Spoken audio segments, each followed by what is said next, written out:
గౌరవ మేయర్ గారికి deputy mayor గారికి స్వాగతం సుస్వాగతం. ముందుగా పోలీసు వందనం స్వీకరించాల్సిందిగా మేయర్ గారిని విజ్ఞప్తి చేస్తున్నాను.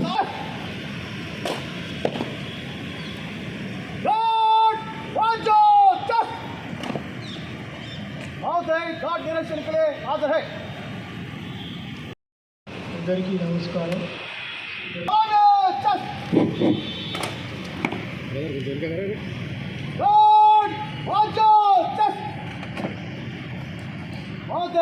डायरेक्शन के लिए हाजिर है।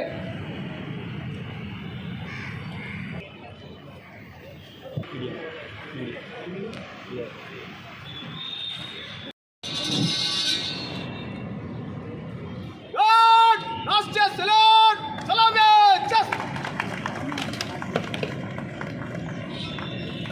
जनगण मन अधिनायक जय हे भारत भाग्य विधाता। पंजाब सिंध गुजरात मराठा द्राविड उत्कल बंगा विंध्य हिमाचल यमुना गंगा उच्चल जव शुभ नामे आशीष मागे गाहे तव जय गाथा।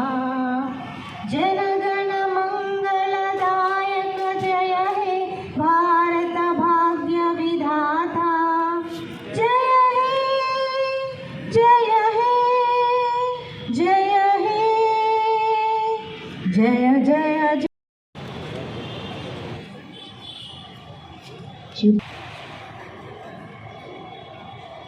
జాయింట్ కమిషనర్ శైలజ ఇప్పుడు జిహెచ్ఎంసీ పరిధిలో అమలు జరుగుతున్న లక్ష్యంతో గౌరవ ముఖ్యమంత్రి రేవంత్ రెడ్డి గారి నాయకత్వంలో అన్ని వర్గాల ప్రజలకు సంక్షేమ ఫలాలు అందించే దిశగా అడుగులు వేస్తోంది. నాటి నేటి తరాల ఉద్యమ స్ఫూర్తితో మరింత అభివృద్ధి దిశగా అడుగులు వేద్దాం. రాష్ట్ర ప్రభుత్వం తెలంగాణ ప్రజలకు ఇచ్చిన హామీలను నెరవేరుస్తూ ప్రజాపాలన దిశగా అడుగులు వేస్తోంది. నిరుద్యోగ యువతకు ఉపాధి కల్పన ధ్యేయంగా ప్రభుత్వం కృషి చేస్తున్నది. ఇటీవలే ఉద్యోగుల ఆశలు నెరవేర్చేలా జాబ్ క్యాలెండర్ను విడుదల చేసింది. పేదల ఆరోగ్య రక్షణే ధ్యేయంగా రాజీవ్ ఆరోగ్యశ్రీలో 5 లక్షల రూపాయల వరకు అందిస్తున్న వైద్య సేవలను 10 లక్షల రూపాయలకు పెంచి పేదలకు ఆరోగ్య భరోసా కల్పించింది.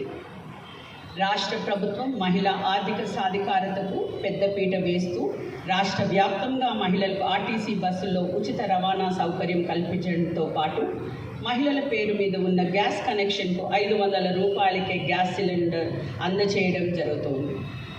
రాష్ట్ర ప్రభుత్వం జిహెచ్ఎంసీని ఆర్థికంగా ఆదుకోవడానికి పాలన చేపట్టిన నెల రోజుల్లోనే 1100 కోట్ల రూపాయల నిధులను కేటాయించి అండగా నిలిచింది. అదేవిధంగా రాష్ట్ర బడ్జెట్లో బల్దియాకు 3065 కోట్లను కేటాయించిందని చెప్పడానికి సంతోషిస్తున్నాను. ఈ సందర్భంగా పెద్ద మొత్తంలో బల్దియాకు నిధులు కేటాయించిన ముఖ్యమంత్రి గారికి మనందరి తరపున కృతజ్ఞతలు తెలియజేస్తున్నాను. ఈ సందర్భంగా జిహెచ్ఎంసీలో చేపడుతున్న అభివృద్ధి కార్యక్రమాలు క్లుప్తంగా మీ ముందు ఉంచుతున్నాం. స్వచ్ఛదనం పచ్చదనం. గ్రేటర్లో స్వచ్ఛదనం పచ్చదనం కార్యక్రమం ఆగస్టు 5 నుండి 9వ తేదీ వరకు నిర్వహించడం జరిగింది. గతంలో కంటే ఈ కార్యక్రమంలో 5 అంశాలను పరిగణనలోనికి తీసుకొని ఒక్కొక్క అంశాన్ని ఒక్కొక్క రోజు చేపట్టి ప్రజలు ప్రజాప్రతినిధులు అధికారులు సమన్వయంతో విజయవంతంగా పూర్తి చేసుకున్నాం. మొదటి రోజు శానిటేషన్, 2వ రోజు దోమల నిర్మూలన, 3వ రోజు చెరువుల పరిరక్షణ, 4వ రోజు నాలాస్ క్లీనింగ్, 5వ రోజు వన మహోత్సవ కార్యక్రమం దిగ్విజయంగా జరిగింది. మాన్సూన్ ఎమర్జెన్సీ బృందాలు. వర్షాలతో ప్రజలకు ఎలాంటి అసౌకర్యం కలగకుండా రోడ్డుపై వాటర్ లాగింగ్ పాయింట్ల వద్ద నిలిచిన నీటిని ఎప్పటికప్పుడు తొలగించేందుకు ఈ బృందాలు పనిచేస్తాయి. ఈ సంవత్సరం 238 స్టాటిక్, 154 మాన్సూన్ ఎమర్జెన్సీ బృందాలు ఏర్పాటు చేసి ట్రాఫిక్ ఇబ్బందులు తలెత్తకుండా నిలిచిన నీటిని వెంటనే తొలగిస్తున్నాం. గ్రేటర్లో 141 వాటర్ లాగింగ్ పాయింట్లను గుర్తించి ప్రమాదం సంభవించకుండా పటిష్టమైన చర్యలు చేపట్టాం. ఎమర్జెన్సీ టీంలను ఏర్పాటు చేయడంతో పాటు లోతట్టు ప్రాంతాల్లో ప్రజలు వరద ముంపుకు గురైన సందర్భంలో వారికి సహాయం అందించడం కోసం హెడ్ ఆఫీస్, జోనల్, సర్కిల్ కార్యాలయాల్లో కంట్రోల్ రూమ్లను ఏర్పాటు చేశారు. ప్రజలను ఆపద నుండి ఆదుకునేందుకు అధికారులు, ప్రజాప్రతినిధులు అన్ని వేళలా అండదండగా అప్రమత్తంగా ఉన్నారనే మనోధైర్యాన్ని కల్పించేందుకు కృషి చేస్తున్నామని తెలియజేస్తున్నాను. డీసిల్టింగ్, ప్రీ మాన్సూన్, పోస్ట్ మాన్సూన్తో పాటుగా మాన్సూన్ సందర్భంగా నాలాల్లో వ్యర్థాలను తొలగించడం నిరంతర ప్రక్రియగా కొనసాగుతుంది.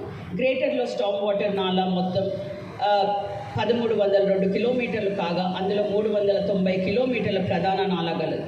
వ్యర్థాల వల్ల నాలాలలో నీరు నేరుగా వెళ్లకుండా ప్రవాహం నిలిచిపోయి లోతట్టు ప్రాంతాల ముంపుకు గురి కాకుండా నిరోధించేందుకు నాలా పూడిక తీత కార్యక్రమాన్ని ప్రతి ఏటా చేపడుతున్నాం.